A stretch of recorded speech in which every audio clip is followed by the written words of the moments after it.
Assalamualaikum warahmatullahi wabarakatuh. Welcome to my YouTube channel. Nama saya Dina Octavia, NIM 1914070053, mahasiswa Universitas Islam Negeri Imam Bonjol Padang, jurusan Pendidikan Guru Madrasah Ibtidaiyah, Fakultas Tarbiyah dan Keguruan. Nah, di video kali ini, pada kali ini saya akan mereview materi metodologi penelitian yang telah dipelajari sesuai dengan topik yang dibahas. Kita pada hari ini yaitu tentang pembelajaran jarak jauh. Nah, pembelajaran jarak jauh ini terbagi atas dua, yaitu luring dan daring. Yang dimaksud dengan luring adalah tidak menggunakan jaringan internet. Hal ini bisa dilaksanakan dengan yang pertama, kegiatan pembelajaran melalui televisi, radio, modul belajar mandiri, lembar kerja, bahan ajar cetak, maupun alat peraga dan media belajar dari benda lingkungan sekitar. Nah, selanjutnya daring. Yang dikatakan dengan daring ini adalah pembelajaran dengan menggunakan jaringan internet.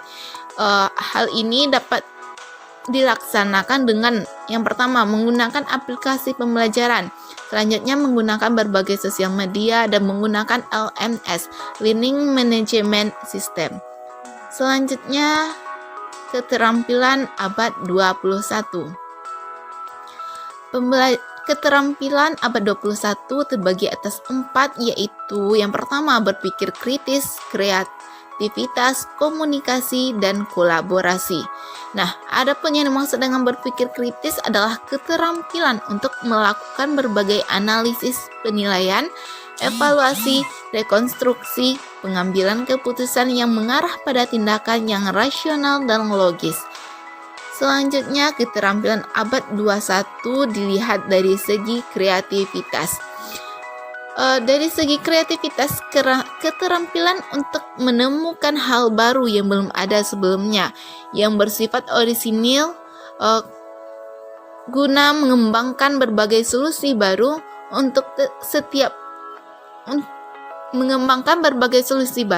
setiap masalah, dan melibatkan kemampuan untuk menghasilkan ide-ide yang baru, serta bervariasi dan unik. Selanjutnya adalah komunikasi. Keterampilan abad 21 dalam segi komunikasi merupakan keterampilan untuk mengungkapkan pemikiran, gagasan, pengetahuan, ataupun informasi baru, baik secara tertulis maupun secara lisan. Nah, yang terakhir, keterampilan abad 21 adalah kolaborasi. Kolaborasi pada keterampilan abad 21 merupakan keterampilan bekerja secara bersama yang efektif dan menunjukkan rasa hormat kepada anggota tim yang beragam, melatih kelancaran dan kemajuan dalam membuat keputusan yang diperlukan untuk mencapai tujuan bersama. Nah, materi selanjutnya adalah literasi sains, matematika, serta bahasa. Yang pertama, mengenai literasi sains. Yang dimaksud dengan literasi sains adalah kemampuan mengidentifikasi masalah dan memaknai isu terkait sains yang diperlukan seseorang untuk mengambil keputusan berdasarkan bukti-bukti saintifik, di mana siswa dapat menanya, menemukan, dan menentukan keputusan yang dikembangkan dari rasa keingintahuannya yang berkaitan dengan pengamalan kehidupan sehari-hari untuk dapat dimaknai. Selanjutnya adalah literasi matematika. Yang dimaksud dengan literasi matematika adalah sebuah kemampuan individu dalam merumuskan, menggunakan, dan menafsirkan matematika dalam berbagai konteks pemecahan masalah kehidupan sehari-hari. Adapun literasi matematika ini merupakan proses literasi dalam modul. Maksudnya, proses literasi dalam modul ini adalah formulasi situasi ke dalam matematika atau proses matematisasi dengan menerapkan serta menafsirkan solusi ke dalam situasi. Nah, literasi yang terakhir adalah literasi bahasa. Yang dimaksud dengan literasi bahasa adalah kemampuan berbahasa yang dimiliki oleh seseorang dalam berkomunikasi, membaca, berbicara, menyimak, dan menulis dengan cara yang berbeda sesuai dengan tujuannya. Selanjutnya, PISA.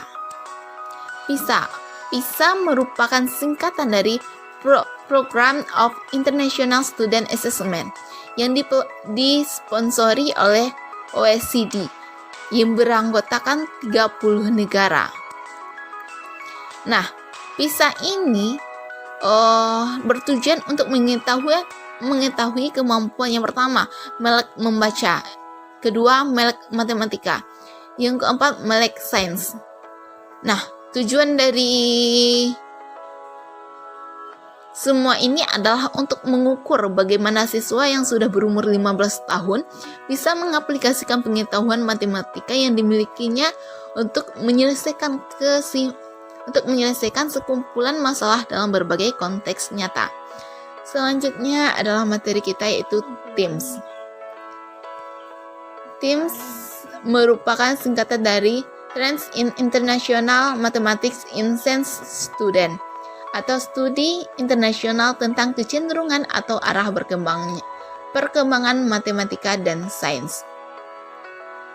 Adapun penyelenggara dari TIMSS ini adalah International Association for Evaluation of Education Assessment atau IEA. 4 tahun yang diselenggarakan 4 tahun 1 kali. Nah, adapun tujuannya ini atau tujuannya diselenggarakan untuk siswa kelas 4 SD dan kelas 8. Selanjutnya, kerangka penilaian. Kerangka penilaian dalam TIMSS ini ada kerangka penilaian dimensi konten dan dimensi kognitif. Pada dimensi konten ini ruang lingkupnya adalah bilangan, geometri atau pengukuran, serta penyajian data. Nah, sedangkan pada kerangka penilaian dimensi kognitif ini adalah pengetahuan, penerapan, dan juga penalaran. Selanjutnya, KPS dan hakikat IPA. Adapun yang dimaksud dengan KPS merupakan keterampilan proses sains, di mana keterampilan proses sains ini merupakan salah satu pendekatan pembelajaran banyak yang digunakan dalam pembelajaran sains seperti pembelajaran IPA. Nah, dalam KPS ini terbagi atas 2, yaitu keterampilan proses dasar atau basic skill dan keterampilan terintegrasi atau integrated skill. Nah, keterampilan proses dasar ini merupakan kegiatan yang berhubungan dengan observasi, klarifikasi, pengukuran, komunikasi, prediksi, dan referensi. Sedangkan keterampilan terintegrasi terdiri atas mengidentifikasi variabel, tabulasi, deskripsi hubungan variabel, perolehan dan proses dasar, analisis penyelidikan, hipotesis eksperimen. Nah, selanjutnya hakikat IPA. Yang dimaksud dengan IPA adalah ilmu yang mempelajari sebab akibat peristiwa-peristiwa yang terjadi di alam, di mana karakteristik dari hakikat IPA ini adalah objektif, netral, dan bebas nilai. Selanjutnya, generasi. Nah, generasi ini terbagi atas generasi Z, alpha, dan digital. Nah, pada generasi Z ini berlangsung pada tahun 1996 sampai 2010. Di mana generasi Z ini menghargai keberagaman, menghendaki perubahan sosial, suka berbagi, berorientasi pada target. Nah, sedangkan generasi Z ini berlangsung pada tahun 2010 sampai sekarang, di mana generasi alpha ini paling terdidik, akrab dengan teknologi, dan paling sejahtera. Selanjutnya, generasi digital. Nah, pada generasi digital ini terbagi atas 2, yaitu digital natif dan digital imigran. Adapun pada digital natif ini individu yang lahir setelah munculnya teknologi digital dan lebih familiar dalam menggunakan teknologi. Sedangkan digital imigran, individu yang lahir sebelum munculnya teknologi digital dan beradaptasi dengan munculnya teknologi. Baik, materi selanjutnya adalah pembelajaran tematik terpadu. Pembelajaran tematik terpadu ini meliputi matematika, bahasa Indonesia, IPA, IPS, PKN, SBK, dan lain sebagainya. Adapun tahapan dalam pembelajaran tematik terpadu ini adalah yang pertama, yaitu menentukan tema. Yang kedua, mengintegrasikan tema dengan kurikulum yang berlaku. Yang ketiga, mendesain rencana pembelajaran. Dan yang keempat, aktivitas kelompok dan diskusi. Baik, materi yang kedua adalah permasalahan yang berkaitan dengan pembelajaran IPA. Permasalahan yang berkaitan dengan pembelajaran IPA terbagi atas dua, yaitu ada yang namanya PJJ daring dan ada pun PJJ luring. Nah, dalam ruang lingkup daring ada permasalahan yang dihadapi, yakni kurang maksimalnya keterlibatan siswa dalam mengikuti pembelajaran daring secara penuh dari awal sampai akhir pembelajaran. Nah, hal ini disebabkan oleh adanya beberapa siswa yang tidak memiliki HP, terkendala fasilitas HP, kesulitan sinyal, orang tua yang kurang sabar dalam mendampingi siswa, informasi tidak langsung diterima siswa karena keterbatasan kuota internet yang dihadapi oleh siswa, dan materi yang sulit dipahami dan cenderung siswa merasa bosan dengan pembelajaran daring.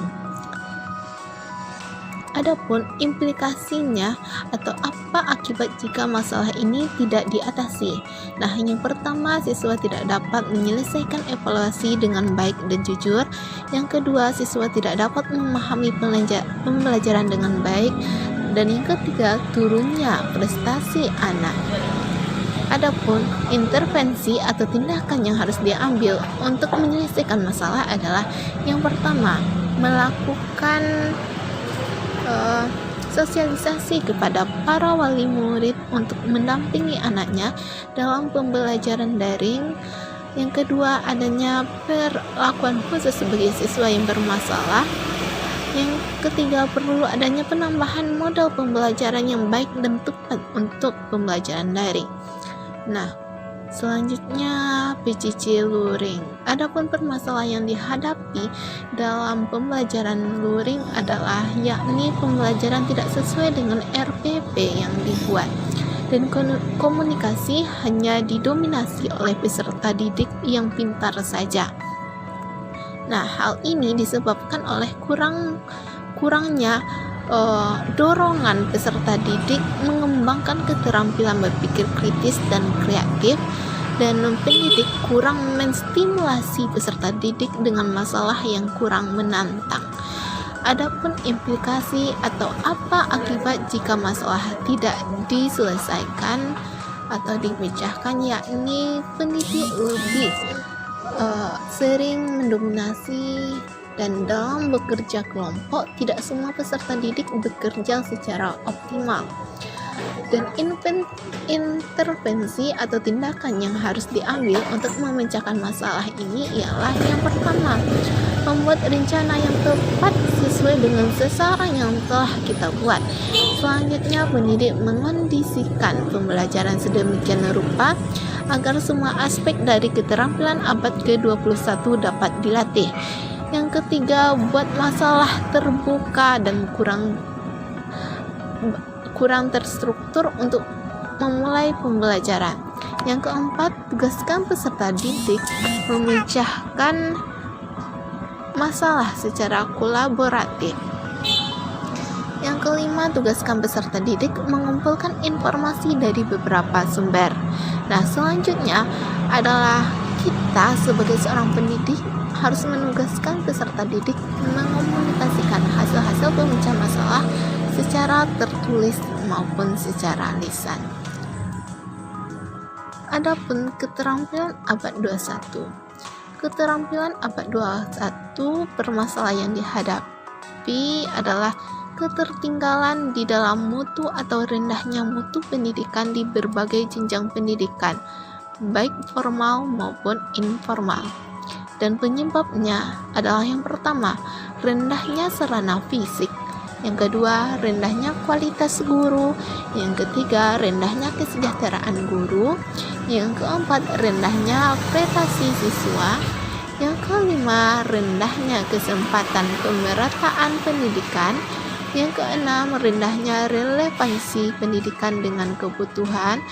Yang ketujuh, mahalnya biaya pendidikan.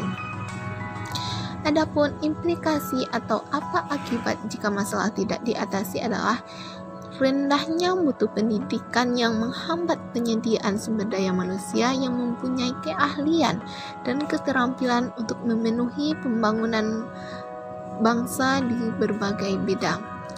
Dan adapun intervensi atau tindakan yang harus diambil untuk memecahkan masalah ini ialah yang pertama, membekali peserta didik dengan kemampuan berpikir logis, analitis, sistematis, kritis, dan kreatif, serta kemampuan bekerja sama.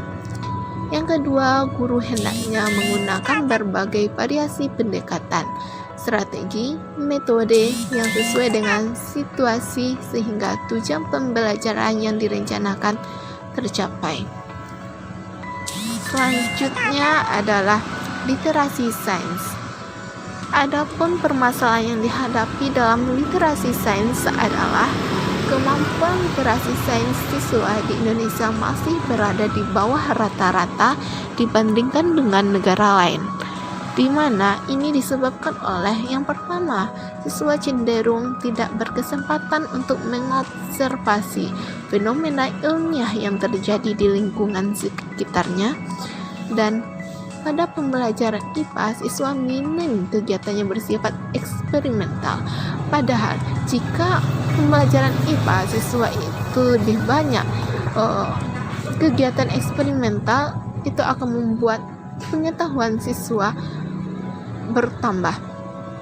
Selanjutnya, implementasi atau apa akibat jika masalah tidak diatasi adalah yang pertama, banyaknya siswa Indonesia tidak terbiasa mencari beragam sumber yang menyebabkan rendahnya literasi sains, dan siswa tidak memiliki kesempatan untuk membuat dan membenarkan prediksi, serta siswa tidak memiliki kesempatan untuk memahami fenomena ilmiah dalam kehidupan sehari-hari di awal pembelajaran. Intervensi atau tindakan yang harus kita ambil untuk memecahkan masalah ini ialah yang pertama, meningkatkan dalam mencari berbagai sumber, menggunakan multimedia dalam pembelajaran IPA, menambah waktu belajar atau les, dan memberi motivasi kepada siswa. Nah, selanjutnya mengenai PISA. Permasalahan yang dihadapi dalam PISA ini adalah hasil yang diperoleh cenderung tidak memuaskan. Hal ini disebabkan oleh literasi matematika siswa lemah, sehingga mengalami kesulitan dalam menyelesaikan masalah PISA. Adapun implikasi atau apa akibat jika masalah ini tidak diatasi adalah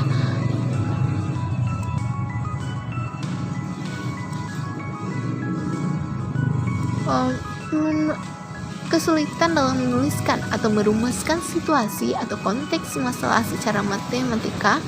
Yang kedua, menggunakan konsep atau prosedur matematika yang sesuai untuk menemukan solusi dikarenakan kurangnya pemahaman awal,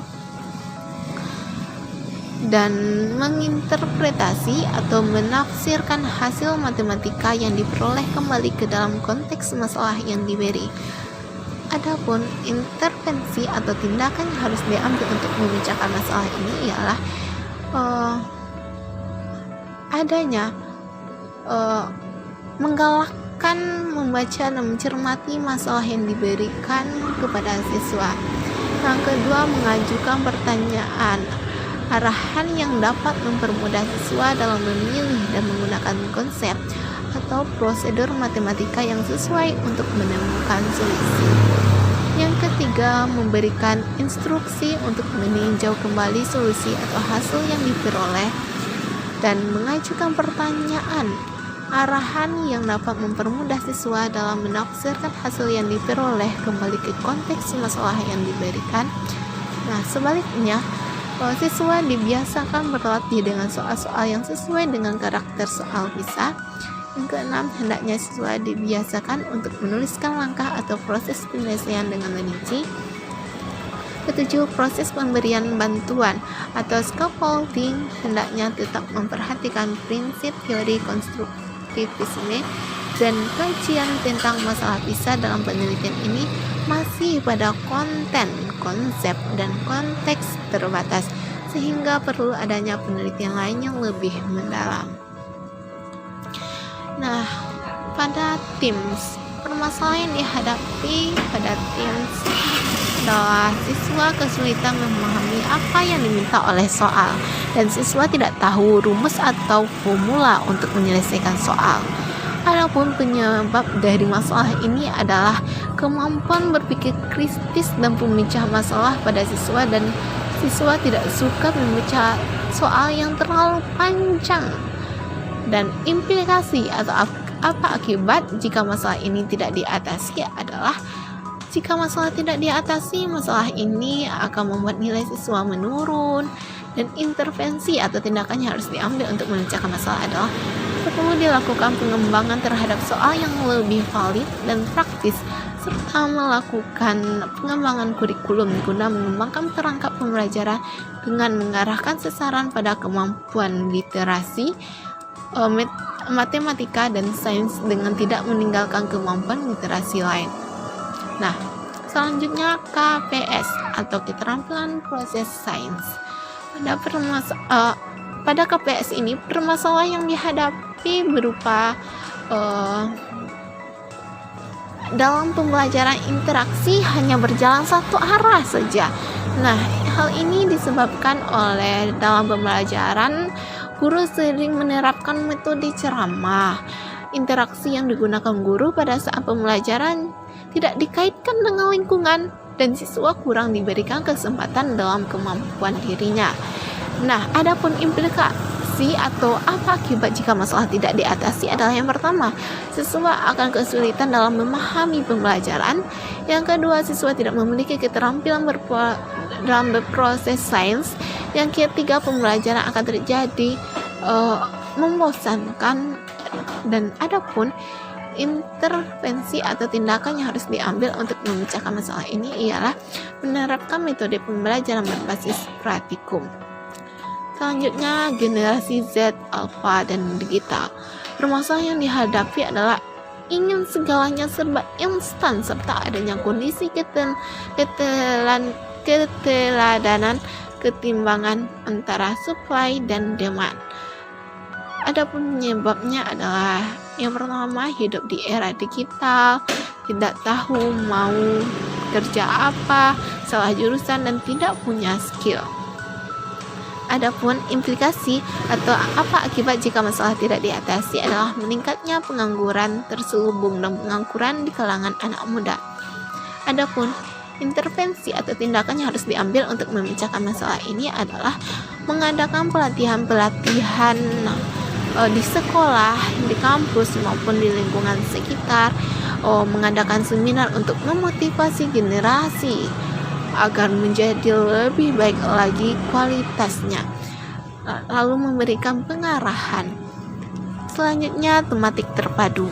Adapun permasalahan yang dihadapi adalah guru sulit mengelola kelas yang sesuai dengan pembelajaran tematik yang berkaitan dengan lingkungan, dan penyebabnya adalah guru hanya berpedoman kepada buku tanpa memperdulikan ada atau tidaknya partisipasi siswa, dan guru hanya memperhatikan ketuntasan materi belajar yang terdapat pada buku pelajaran. Dan adapun implikasi atau apa akibat jika masalah ini tidak diatasi adalah siswa kurang dapat berpartisipasi dalam pembelajaran karena hanya bergantung pada penjelasan guru dan buku saja, dan belajar jadi kurang bermakna. Adapun intervensi atau tindakan yang harus diambil untuk memecahkan masalah ini adalah lebih mengoptimalkan pembuatan RPP dan silabus agar guru lebih mudah dalam mengarahkan pembelajarannya sesuai dengan pembelajaran.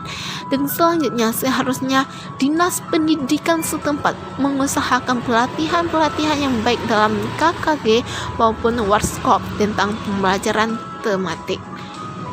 Materi selanjutnya atau materi yang ketiga adalah tentang konsep dasar penelitian. Adapun penelitian pendidikan terbagi atas dua, yaitu pola berpikir ilmiah, di mana berpikir ilmiah adalah berpikir yang logis dan empiris, di mana berpikir ilmiah adalah kegiatan akal yang menggabungkan induksi dan deduksi. Induksi adalah cara berpikir yang di dalamnya kesimpulan yang bersifat umumnya ditarik dari pernyataan-pernyataan atau kasus-kasus yang bersifat khusus. Sedangkan deduksi adalah cara berpikir yang di dalamnya kesimpulan yang bersifat khusus ditarik dari pertanyaan-pertanyaan yang bersifat umum. Nah, sedangkan pada pola berpikir non-ilmiah adalah kegiatan berpikir yang dilakukan oleh seseorang yang hanya menggunakan akal sehat, perasaan rumah prasangka, dan intuisi yang sebenarnya diperoleh secara kebetulan tanpa melalui proses pengumpulan data. Selanjutnya, penelitian pendidikan. Pada hakikatnya, penelitian pendidikan adalah proses penemuan yang memiliki karakteristik sistematis, terkontrol, empiris, dan mendasar pada teori dan hipotesis atau jawaban sementara. Nah, tujuan dari penelitian pendidikan ini adalah yang pertama, mengembangkan ilmu itu sendiri, yang kedua, memecahkan masalah pendidikan, yang ketiga, meneliti kebijakan-kebijakan pemerintah di bidang pendidikan, dan yang keempat, untuk mendukung terhadap pembangunan, khususnya pembangunan sumber daya manusia atau biasa yang disingkat dengan SDM. Adapun fungsi dari penelitian pendidikan adalah yang pertama, menemukan sesuatu yang baru, yang kedua, mengembangkan ilmu pengetahuan, ketiga, melakukan validasi terhadap teori lama, dan yang keempat, menemukan permasalahan penelitian. Adapun paradigma pendekatan penelitian. Paradigma merupakan cara mendasar untuk melakukan persepsi berpikir, menilai dan melakukannya berkaitan dengan sesuatu secara khusus tentang realitas. Paradigma penelitian adalah pola berpikir atau cara pandang, aliran atau mazhab mengenai keseluruhan proses, format, dan hasil penelitian. Beragamnya di antaranya adalah yang pertama paradigma positivis, yang kedua paradigma interpretif, dan yang ketiga adalah paradigma kritis. Yang dimaksud dengan paradigma positivis adalah pandangan paradigma ini didasarkan pada hukum-hukum dan prosedur-prosedur yang baku. Ilmu dianggap bersifat deduktif, berjalan dari hal yang umum dan bersifat abstrak menuju yang konkret dan bersifat spesifik. Ilmu dianggap nomotetik, yaitu didasarkan pada hukum-hukum yang kausal yang universal dan melibatkan sejumlah variabel. Paradigma positivis pada akhirnya melahirkan pendekatan kuantitatif. Nah, yang kedua yang dimaksud dengan paradigma interpretif adalah paradigma ini menekankan pada ilmu, bukanlah didasarkan pada hukum dan prosedur yang baku. Setiap gejala atau peristiwa bisa jadi memiliki makna yang berbeda, bersifat induktif, berjalan dari yang spesifik menuju ke yang umum dan abstrak. Pendekatan interpretatif pada akhirnya melahirkan pendekatan kualitatif. Yang ketiga, paradigma kritis. Ciri khas dari paradigma kritis ini adalah bahwa paradigma ini berbeda dengan pemikiran filsafat dan sosiologi tradisional. Pendekatan paradigma kritis tidak bersifat kontemplatif atau spiritualitif murni. Berbagai jenis penelitian di bidang pendidikan dilihat dari karakteristiknya. Yang pertama, kuantitatif. Penelitian ini dilaksanakan untuk menjelaskan, menguji hubungan antara variabel, menentukan kualitas dari variabel, menguji teori, dan mencari generalisasi yang mempunyai nilai prediktif untuk meramalkan suatu gejala. Yang kedua, kualitatif. Karakteristiknya adalah menggunakan lingkungan alamiah sebagai sumber data, memiliki sifat deskriptif analitik, tekanan pada proses bukan hasil, bersifat induktif dan mengutamakan makna. Nah, perbedaannya yang pertama, kuantitatif penelitian lebih bersifat independen terhadap fakta, sedangkan kualitatif penelitian lebih banyak berinteraksi dengan fakta. Yang kedua, kuantitatif penelitian kumpulan data berdasarkan variabel yang dipilih, sedangkan kualitatif data yang dikumpulkan bercirikan cerita, kata-kata dari informan saja. Nah, yang ketiga, kuantitatif diawali dari teori atau konsep yang dipilih, kemudian datanya dicari melalui variabel yang ditentukan, atau biasa disebut dengan deduktif. Sedangkan kualitatif diawali dari pandangan informan, kemudian bersama si peneliti menafsirkan fenomena. Yang keempat, kuantitatif menguji teori yang ada berdasarkan temuan di lapangan, sedangkan kualitatif mengembangkan, menciptakan, dan menemukan konsep yang mungkin belum ada. Adapun komponen laporan proposal atau skripsi untuk jenis penelitian eksperimen R dan D, korelasi deskriptif, PTK, mix, dan kepustakaan. Yang pertama itu cover, halaman pengesahan, ada 3 halaman, pernyataan seperti karya sendiri, tidak plagiat, pastikan telah ditandatangani sebelum ujian. Lalu prakata, abstrak. Nah, pada abstrak ini ada bahasa Indonesia dan Inggris, 2 halaman yang berbeda, maksimal 200 kata, mencantumkan minimal 3 kata kunci. Selanjutnya daftar isi, daftar tabel, daftar gambar, lalu masuk ke bab 1, pendahuluan.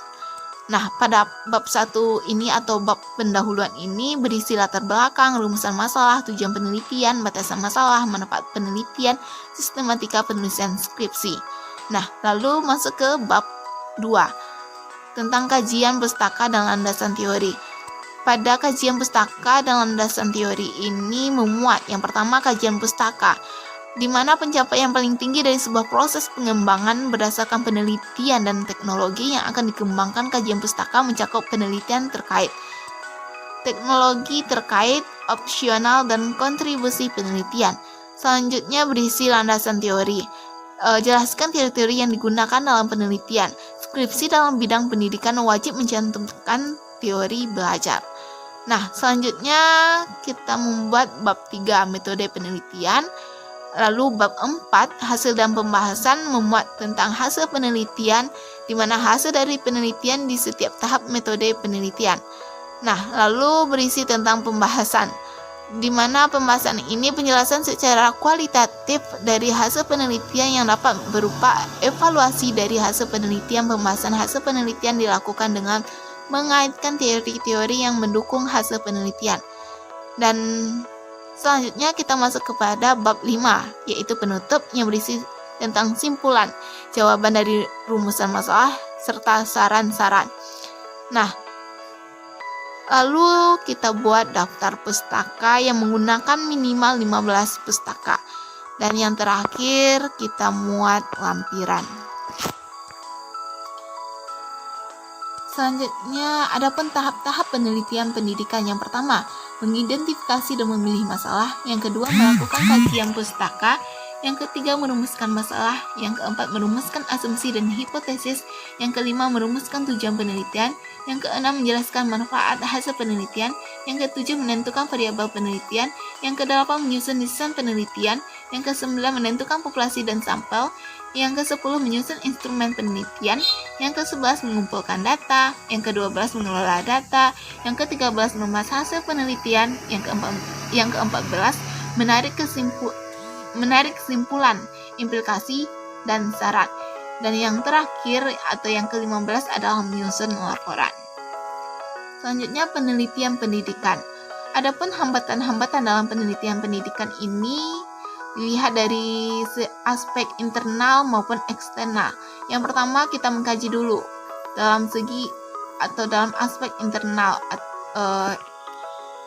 atau dalam diri, di mana hambatan-hambatan dalam penelitian pendidikan dilihat dari aspek dalam diri adalah muncul karena kelemahan fisik, kelemahan secara mental, kelemahan emosional, kelemahan yang disebabkan oleh kebiasaan-kebiasaan salah, kelemahan yang disebabkan tidak dimilikinya keterampilan dan pengetahuan yang diperlukan. Selanjutnya, jika kita lihat hambatan-hambatan dalam penelitian pendidikan dalam aspek eksternal atau dalam segi luar diri, di mana mahasiswa berasal dari kurikulum yang seragam, bahan dan buku-buku yang tidak sesuai, ketidaksesuai standar administrasi, terlalu berat beban belajar, terlalu sering pindah sekolah atau program, kelemahan sistem belajar mengajar, kelemahan kondisi rumah tangga mahasiswa, terlalu banyak kesulitan di luar jam belajar, dan kekurangan gizi dan sebagainya. Nah, adapun solusi dari hambatan-hambatan dalam penelitian pendidikan ini adalah mahasiswa memiliki kemampuan untuk menuliskan masalah, mencari dan mengumpulkan informasi, menganalisa situasi, mengidentifikasi masalah dengan tujuan untuk menghasilkan alternatif tindakan, kemudian mempertimbangkan alternatif tersebut sehubungan dengan hasil yang ingin dicapai, dan melaksanakan rencana dengan melakukan suatu tindakan yang tepat. Baik, sebelum kita memasuki kepada komponen skripsi, lebih dahulu kita harus mengetahui apa-apa saja sih macam-macam jenis penelitian. Nah, pada kali ini kita akan membahas beberapa macam jenis penelitian. Yang pertama mengenai penelitian eksperimen. Yang dimaksud dengan penelitian eksperimen merupakan pendekatan ilmiah terhadap suatu penelitian di mana satu atau lebih variabel bebas diaplikasikan kepada satu atau lebih variabel terkait untuk kemudian mengukur efeknya. Nah, yang kedua adalah penelitian R dan D. Nah, yang dimaksud dengan penelitian R dan D ini adalah suatu penelitian yang memfokuskan diri pada tujuan pengembangan dan memperluas dan mengali lebih jauh atas sebuah teori dalam disiplin ilmu tertentu. Nah, selanjutnya adalah yang ketiga, penelitian deskriptif. Buat penelitian deskriptif ini merupakan sebuah penelitian yang salah satu jenis penelitian yang bertujuan untuk menyajikan gambaran lengkap mengenai setting sosial atau dimaksud untuk eksplorasi dan klarifikasi mengenai suatu fenomena atau kenyataan sosial dengan jalan mendeskripsikan sejumlah variabel yang berkenaan dengan masalah dan unit yang diteliti antara fenomena yang diuji. Nah, selanjutnya atau yang keempat adalah penelitian korelasi. Yang dimaksud sebagai penelitian korelasi adalah suatu penelitian yang melibatkan tindakan pengumpulan data guna menentukan apakah ada hubungan dan tindakan hubungan antara dua variabel atau lebih. Nah, yang kelima adalah penelitian PTK. Yang dimaksud dengan penelitian PTK adalah penelitian praktis yang dimaksudkan untuk memperbaiki pembelajaran di kelas. Yang keenam, penelitian kepustakaan. Yang dimaksud dengan penelitian kepustakaan adalah penelitian yang dilaksanakan dengan menggunakan literatur kepustakaan, baik berupa buku, catatan, maupun laporan hasil penelitian terdahulu. Dan yang terakhir pada bab ini kita akan membahas tentang penelitian mix. Yang dimaksud dengan penelitian mix merupakan suatu prosedur untuk mengumpulkan, menganalisis, dan mencampur metode kuantitatif dan kualitatif dalam suatu penelitian atau serangkaian penelitian untuk memahami permasalahan penelitian. Materi selanjutnya tentang laporan. Komponen laporan hasil penelitian eksperimen. Contoh, melakukan eksperimen pengamatan hasil belajar anak, bagaimana hasil belajar peserta didik sebelum pandemi dan saat pandemi. Bab 1 memuat pendahuluan yang berisi latar belakang masalah rumusan, tujuan penelitian, kegunaan hasil penelitian. Bab 2 kajian teoritik berisi tentang deskripsi teoritik mengenai variabel tak bebas, variabel bebas, dan moderator variabel jika ada. Hasil penelitian yang relevan, kerangka pikir, kemajuan hipotesis penelitian. Bab 3 metode penelitian memuat mengenai jenis dan desain penelitian, tempat dan waktu penelitian, populasi dan sampel penelitian, variabel penelitian yang berisi atau yang memuat 3 komponen. Yang pertama jenis variabel penelitian, yang kedua definisi konseptual, yang ketiga diferensi operasional. Instrumen penelitian memuat jenis instrumen penelitian, pengembangan instrumen penelitian, teknik pengumpulan data, hipotesis statistik jika ada, teknik analisis data. Bab 4. Hasil penelitian dan pembahasan membahas tentang deskripsi data, pengujian persyaratan analisis, pengujian hipotesis, validasi penelitian internal, keterbatasan penelitian, dan bab 5. Sampul dan saran memuat simpulan, saran, dan yang terakhir adalah daftar pustaka. Komponen laporan hasil penelitian R dan D memuat halaman judul, abstrak, pengantar, daftar isi, daftar gambar, daftar tabel. Bab 1 pendahuluan, A. Latar belakang, B. Rumusan masalah, C. Tujuan, D. Manfaat. Bab 2 landasan teori, A. Deskripsi teoritis, B. Kerangka berpikir, C. Hipotesis atau produk yang dihasilkan. Bab 3 metode penelitian, A.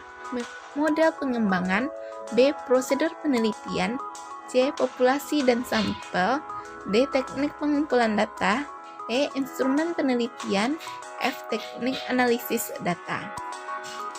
Bab 4 hasil penelitian dan pembahasan, A. Desain awal produk, B. Hasil pengujian pertama, C. Revisi produk, D. Hasil pengujian tahap 2, E. Revisi produk, F. Pengujian tahap ketiga, G. Penyempurnaan produk, H. Pembahasan produk.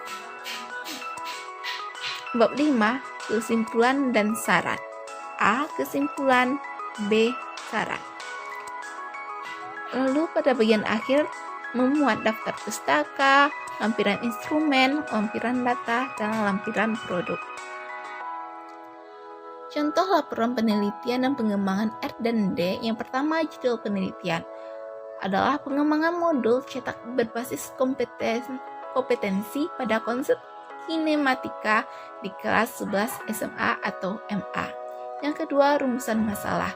Bagaimana merancang modul agar valid, praktis, dan efektif sehingga layak digunakan sebagai salah satu perangkat pembelajaran dalam pembelajaran fisika di kelas 11 di SMA atau MA.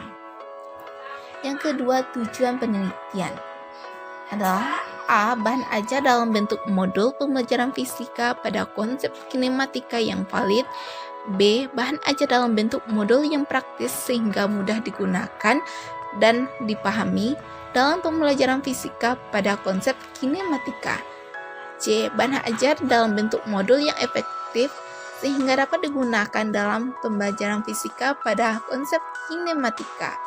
4. Metode penelitian, A. Jenis penelitian. Metode penelitian yang digunakan adalah metode penelitian yang mengembangkan R dan D. B. Tahap penelitian memuat yang pertama, tahap studi pendahuluan dengan melakukan pemilihan jenis produk yang akan dikembangkan. Yang kedua, tahap pengembangan desain model dengan membuat prototipe produk. Yang ketiga, tahap validasi sesuai dengan prosedur penelitian. Selanjutnya, komponen laporan penelitian deskriptif. Contohnya, apa yang dilakukan pemerintah untuk dampak pandemi? Kedua, apa yang mendorong masyarakat untuk merintis usaha di masa pandemi? Nah, ini di dalam komponen laporan penelitian deskripsi itu ada memuat sampel luar, halaman kosong, halaman judul, abstrak, lembar pernyataan, lembar persetujuan, lembar pengesahan, halaman pengembangan, halaman persembahan, kata pengantar, daftar isi, daftar tabel, daftar gambar, daftar lampiran, Bab 1 pendahuluan memuat A. Latar belakang masalah, B. Identitas masalah, C. Pembatasan masalah, D. Rumusan masalah, E. Tujuan penelitian, F. Manfaat penelitian, G. Definisi operasional. Bab 2 landasan teori atau tinjauan pustaka memuat A. Kajian teori, B. Kajian penelitian yang relevan, C. Kerangka pikir, D. Hipotesis penelitian atau pernyataan penelitian.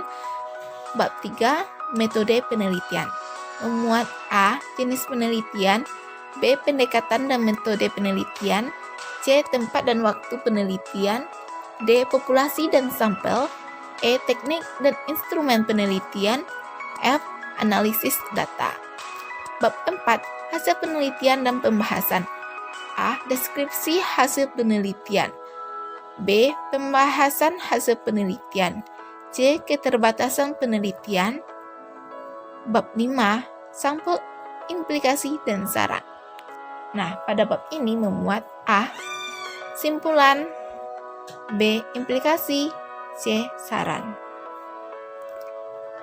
Komponen laporan penelitian korelasi. Contohnya, sederhana. Penelitian dapat mengungkapkan hubungan statistik antara seseorang dengan berpenghasilan tinggi dan kepindahan.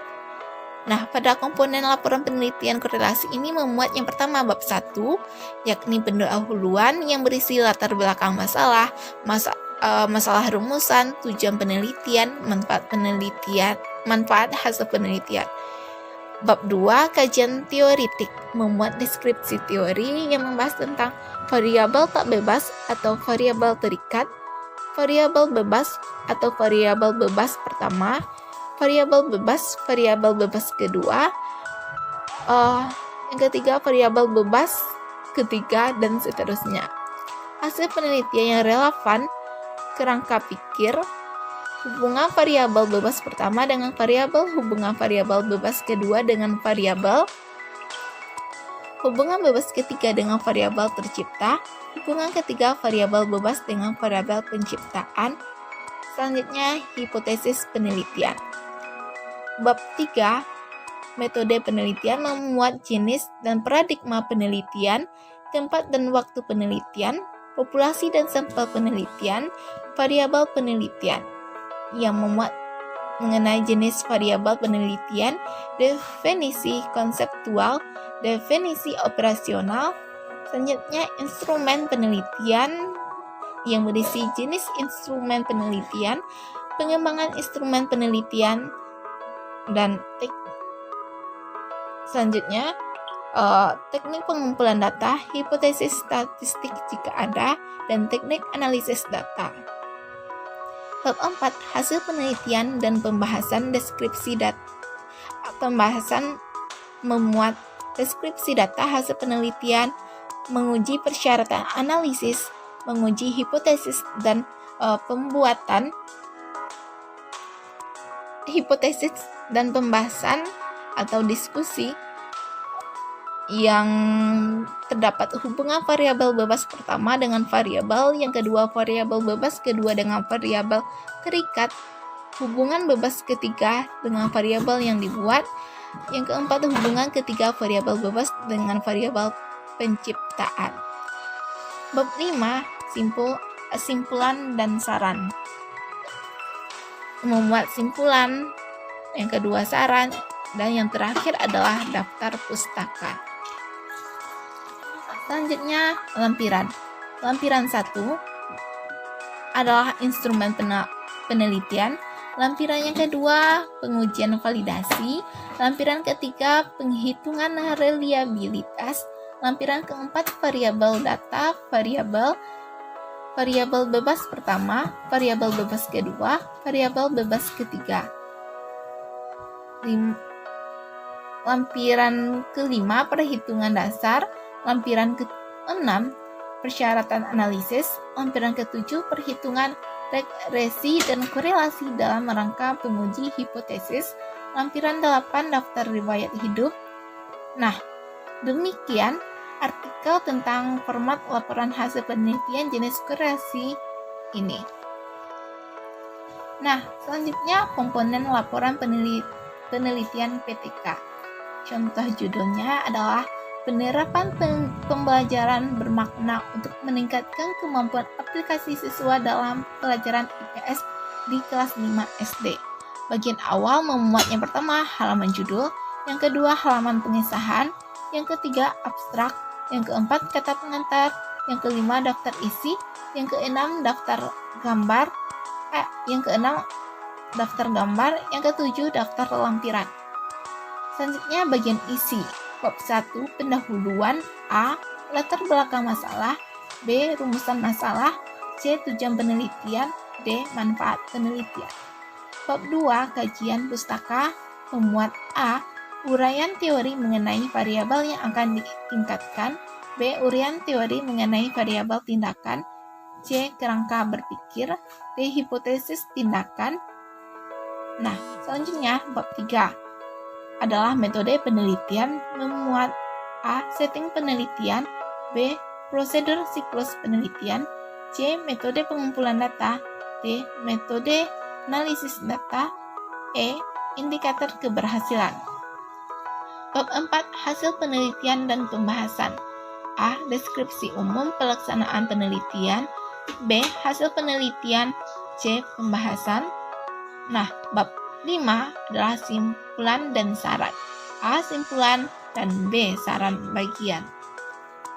Di dalam ini memuat penunjang diantaranya daftar pustaka dan lampiran yang berisi yang pertama rencana pembelajaran, yang kedua instrumen penelitian, yang ketiga contoh hasil kerja siswa atau contoh LKS yang sudah diisi, contoh jawaban siswa, contoh catatan hasil wawancara, dan sejenisnya.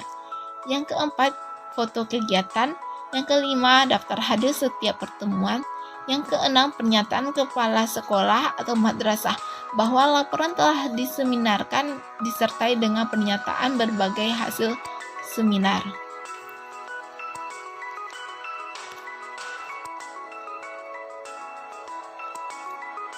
Selanjutnya, komponen laporan penelitian kepustakaan. Contoh judul kepustakaan adalah Sejarah peran pokok pesantren dan surau dalam pendidikan masa pra-kemerdekaan tahun 1908 sampai 1945. Memuat yang pertama, pertama atau bab pertama adalah bab pendahuluan yang berisi A. Latar belakang masalah. B. Masalah identifikasi. C. Pembatasan masalah. D. Tujuan penelitian. E. Manfaat penelitian. Yang kedua, bab kajian pustaka. Pada bab ini atau bab kajian pustaka umumnya berisi penjelasan tentang teori-teori serta hasil-hasil penelitian terdahulu yang pernah dilakukan pada topik yang sama atau serupa. Yang ketiga, bab metode penelitian. Bab ini juga perlu menjelaskan penjelasan mengenai desain penelitian, populasi dan sampel penelitian, metode pengumpulan dan analisis data, serta kelemahan penelitian. Yang keempat, hasil penelitian dan pembahasan, di mana peneliti harus menyajikan temuan dalam riset, analisis data, dan pembahasannya. Adapun analisis dan pembahasannya harus sesuai dengan kerangka teori yang diterangkan dalam bab 2. Selanjutnya, bab kesimpulan. Bab ini berisi penjelasan mengenai kesimpulan penelitian. Selain itu, bab kelima ini juga bisa berisi saran dan rekomendasi peneliti. Yang keenam, daftar pustaka. Nah, contoh dari daftar pustaka ini adalah Arifin, Zainal, 2012, penelitian pendidikan, 2, metode dan paradigma baru, Bandung, 2, remaja Rosda Karya. Selanjutnya, komponen laporan penelitian mix. Contohnya adalah satu penelitian ini membantu meningkatkan outcome pasien diabetes mellitus atau yang biasa disingkat dengan DM di fasilitas kesehatan primer. Penelitian melakukan eksplorasi secara kualitatif untuk memetakan masalah, kemudian Kemudian, peneliti membangun instrumen dan melakukan penelitian secara kuantitatif untuk mendapat gambaran prevalensi masalah secara keseluruhan. Yang pertama, ketika mempunyai data kuantitatif dan kualitatif akan memberikan pemahaman yang lebih baik tentang masalah penelitian ketimbang hanya dari satu saja. Yang kedua, desain yang baik untuk digunakan jika untuk membangun kekuatan data kuantitatif dan kualitatif. Yang ketiga, studi metode campuran. Ketika satu jenis peneliti atau penelitian seperti kualitatif atau kuantitatif tidak cukup untuk menjawab masalah penelitian atau menjawab pertanyaan penelitian. Yang keempat, memberi dasar pemikiran untuk desain campuran. Kelima, mengenali arah teoritis proyek penelitian. Yang keenam, dalam merencanakan mixed methods kita akan menemui istilah dominan. Dominan seperti yang digunakan 2010 serta Tasakori dan Todi 2010 atau priority dari Morgan 1998 yang menunjukkan tentang kadar atau bobot dalam desain penelitian. Nah, selanjutnya cara melakukan cek plagiasi karya tulis ilmiah. Yang pertama, small scale tools. Terdapat fasilitas report di mana Anda bisa melaporkan penggunaan yang terbukti memplagiat karya tulis Anda. Tapi ini tidak menyenangkan bagi plagiatornya. Yang kedua, plagiarisme detektor merupakan situasi yang dapat digunakan untuk mengetahui seberapa mirip teks yang kita tulis. Yang ketiga, copycat.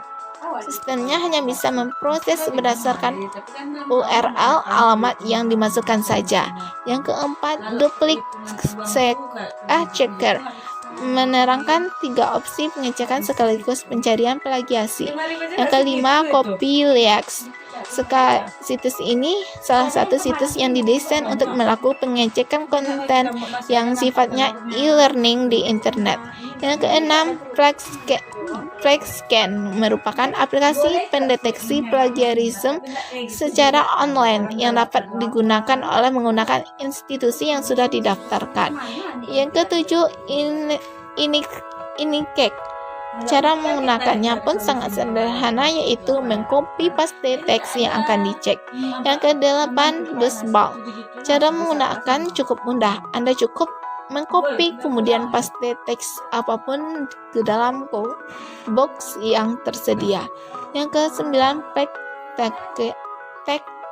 Fact merupakan penyedia layanan pengecekan plagiat secara profesional. Tersedia tim profesional yang akan melakukan pengecekan konten Anda.